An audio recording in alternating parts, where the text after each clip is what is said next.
दमे के लिए घरेलू नुस्खे। तुलसी की 10 पत्तियां और वासा को 250 मिलीलीटर पानी में उबालकर उसका काढ़ा बना लें। लगभग 21 दिन तक सुबह ये काढ़ा पीने से आराम आ जाता है। जो एज्मा होता है उसके अंदर क्या होता है कि कई बार एलर्जीज की वजह से वो ट्रिगर होता है, या कभी कोई ऐसी चीज के कांटेक्ट में आप आए हैं कि आपका जो नेजल ट्रैक्ट है, नॉस्ट्रिल्स है और जो ब्रोंकस है जो लंग्स की तरफ जाता है, वो कॉन्ट्रैक्ट होने लगता है। अब इसमें क्या कर सकते हैं?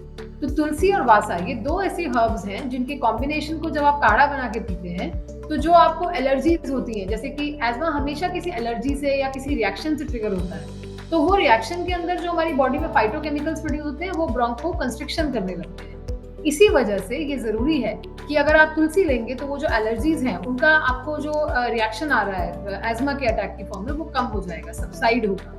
और जो वासा है वो क्या करेगा कि वो वैसो कंस्ट्रिक्शन को अवॉइड करेगा। वो आपके जो बेसिकली ब्रोंकस जब कंस्ट्रिक्ट करने लगता है और ऐसा लगता है कि सांस नहीं आ रही है, एज्मा का अटैक आ रहा है, वो उसको वापस अपनी जगह पे लेके आता है, जो कि दवाइयां भी करती हैं। आपने कई बार देखा होगा कि एज्मा के अंदर लोग ब्रोंकोडायलेटर्स को नाक से लेते हैं या मुंह से लेते हैं, तो वो बेसिकली क्या करते हैं कि जो कंस्ट्रिक्शन होने लगी है जिसकी वजह से आपको घुटन भी महसूस होती है, उसको वापस अपने नॉर्मल स्टेट में लेके आते हैं, जिसे कहते हैं कि डायलेशन करते हैं ताकि वहाँ कंस्ट्रिक्शन ना हो।